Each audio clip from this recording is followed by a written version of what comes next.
To put it very nicely, Malachi Flynn had an up and down season with the Raptors last year, but we understand the amount of potential that the player possesses. So in this video, we're going to break down why the next season is going to be his breakout season for his NBA career. Let's get into it.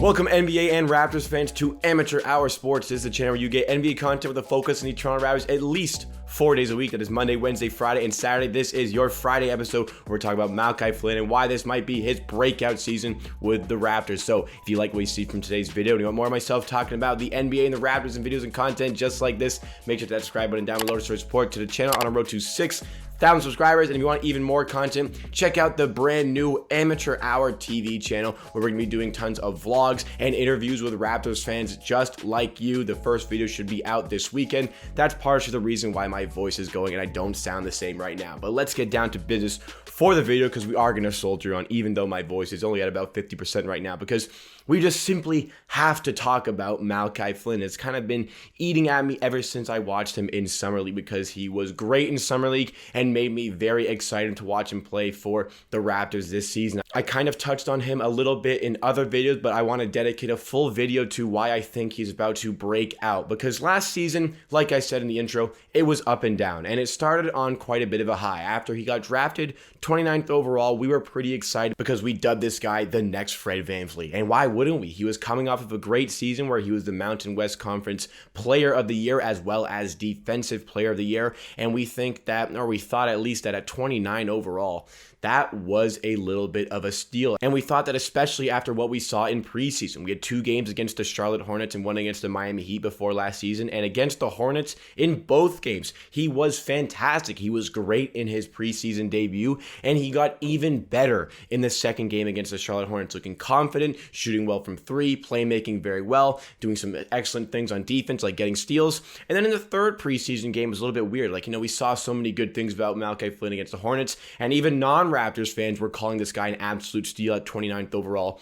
Didn't really play in that final preseason game. I remember it very well, and we were just kind of wondering why. And we got into the season, and Malachi Flynn kind of struggled for consistent play time, which was down to, well, the fact that we have a lot of point guards. Kyle Lowry and Fred VanVleet were already there. And also, when he did get his play time, he was not playing particularly well. And the biggest thing about Malachi Flynn was the execution. I've said this so many times. He knows what he needs to do on the court. He is smart enough to know what to do and when to do it. His basketball IQ has always been very apparent and very evident to me and many other Raptors fans. But the execution was certainly lacking. Like Malachi Flynn, his shooting percentages to start the season were quite abysmal. And it came down to not bad shot selection, but good shot selection. He's just not knocking down those shots, which made us question the pick a little bit, because even though there was certain potential there, drafting a guy after, 4 years in college, only played in 3 because of a transfer, but drafting a guy who's a senior maybe isn't the smartest thing, especially these days in the NBA. But the Raptors usually aren't shying away from picks like that. They establish where the talent is, and they're going to take the players they see as the most talented. And considering the fact that I had him second on my pre-draft wish list, my first and highest ranked point guard on my pre-draft wish list for the Raptors, I was ecstatic with this pick. But his initial performances weren't the best, and I felt like a drop down to the G League with the 905 was going to be great for his career, and it was. Just to get that confidence back, just to see the ball go in the basket a lot more often does wonders for an NBA player, especially a very young player. He came back into the Raptors where he got more of an established role as one of the main players coming off the bench because he was more reliable than other guys like Terrence Davis at the time. Then, as he got more play time, as he got more confident, started to have some good performances, and he strung together a very good month in April where he got Eastern Conference Rookie of the Month and ended the season very positively. I was very happy with what I saw from Malachi Flynn at the end of the season. So if we break down his stats from last season, it's not a very full tell of the tale, because 7.5 points per game on, not great efficiency, which, again, would kind of give you the comparison to Fred VanVleet, which we don't really like, but looking at these stats, it's not really fair because Malachi Flynn had these really bad numbers at the start of the season. They improved immensely near the end of the season. So I think we got to take it in the samples that we have. So we break down what he had at the end of the season. He looked very good. So that's why I think he can transition that into the next season. But even still, as the offseason started, I was kind of wondering, well, if Kyle Lowry's gone and, we only get Goran Dragic back even if we trade him, what does our guard depth look like? Where we had too many guards maybe last year. Now we've got, Fred VanVleet for a point guard, maybe Goran Dragic if he's not traded, and then Malachi Flynn. And we don't really have a backup shooting guard. So Malachi Flynn is getting a big chunk of backup minutes, which made me a little bit worrisome. Was Malachi Flynn ready to take that next big step in his NBA career? That is what I was really wondering. Then we go into the Summer League, Malachi Flynn's first Summer League because there wasn't any last year. And a lot of my questions, a lot of my doubt, and a lot of the nerves I had about Malachi Flynn getting that bigger role were kind of put away because he was absolutely balling in Summer League. A player like him who was drafted in the first round, you have high aspirations for, you want Summer League to look too easy for them. That's how you know a player is talented enough to be on a roster. Summer League has got to look easy for them, whereas other players, they can play well in Summer League. Malachi Flynn was playing with ease, especially on the defensive end. He can turn defense into offense very quickly, works well in transition. We know he's a very good playmaker. We know he's a very good decision maker when it comes to passing, and his shots were starting to fall. Those 3-point balls were starting to fall, and it wasn't just the wide open threes. Malachi Flynn had the confidence and the peace of mind to take on those opposition defenders and even in some cases step back and hit a three in your face. The points were there, assists were there, and despite his size, Malachi Flynn is low-key like a very good rebounder. I mean, watch any game Malachi Flynn plays in.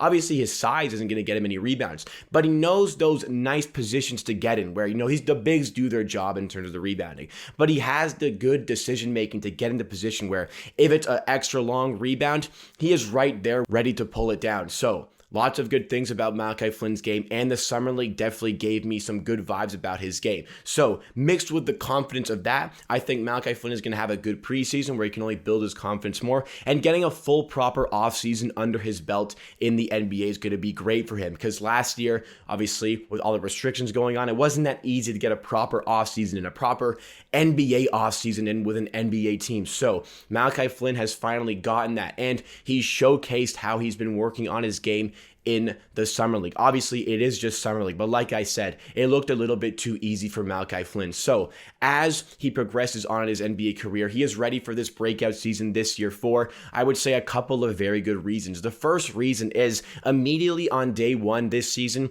he is going to have an established role with the Raptors. He's going to know exactly what his job is with this team. There's not going to be the uncertainty day in, day out. Well, am I going to get minutes today? Am I going to get meaningful minutes? Am I just going to get garbage time? Sometimes not even playing at all, but he knows what his role is going to be this season because in our depth chart, he is absolutely going to be one of the first guards off the bench. He may be ahead of Goran Dragic in the pecking order as like our 7th or 8th man, maybe not, but he's in the first 10 people and he's going to be a mainstay in that Toronto Raptors rotation. So understanding his role is going to make it easier for him to establish what he needs to do on every single night, and he's been prepared to achieve those things every single night. And with the great decision making that he already possesses, showcase some great things in college ball. The decision making is there, like I said. What he is going to improve on is the execution as his confidence grows. Confidence to me is the most important thing in sports. Obviously, hard work is there, but if you're not confident in doing these things on the floor,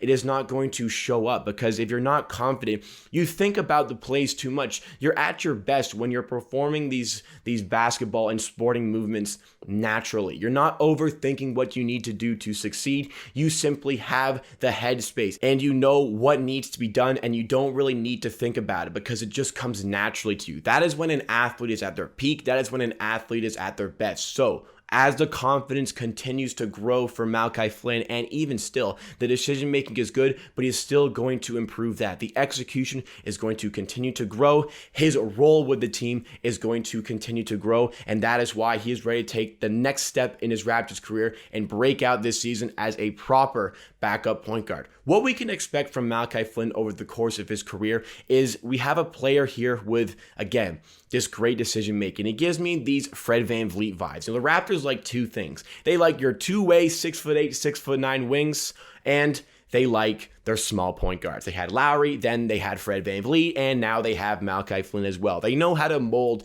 this type of player. And after a full season learning from guys like Kyle Lowry and Fred VanVleet, Malachi Flynn is going to have the ability to take what he learned and bring it to his own game this season. He still has Fred VanVleet there to nurture him. He's going to be playing a lot with Fred VanVleet. The Raptors love to run that double point guard system, so I think we're going to see that in the rotation very often. I'm liking what I'm seeing. I think that ultimately his ceiling isn't going to be some sort of superstar point guard by any means whatsoever, but that pure point guard, that facilitator who brings the game to the other players around him, the talented players around him, the guys like maybe Pascal Siakam, who can also space the floor. It's very essential for that. He can space the floor to keep the defenders honest. They got to come out and guard him, but he's got the playmaking, decision-making to make the game easier, to facilitate the game for everybody else, to enable them to be at their best. That is the type of point guard I'm expecting in Malachi Flynn. That is what he is trending towards, and he is also trending towards a big breakout season here, and I can't wait to watch it. So what's your opinion on Malachi Flynn? I want to hear all of your thoughts and opinions in the comments down below, because that is it from me for today. Thank you so much for watching this video. If you are still here, be sure to hit that like button. If you did enjoy the video, really goes a long way to helping us reach some new viewers for the channel. You can also check out our other channels, Amateur Hour TV, where the first vlog for that channel is being uploaded in the next couple of days. You can check out the Twitch highlight channel, Amateur Hour Clips, or the live stream channel, twitch.tv/amateursports. Remember to subscribe to this channel as well. On a road to 6,000 subscribers. You can help us get there by subscribing. It would really mean a lot if you did. Check out some other videos by the channel, and always remember, at the end of the day, I believe what I say, and if you disagree, that is okay. Enjoy the grind, and I'll see you again next time for another video.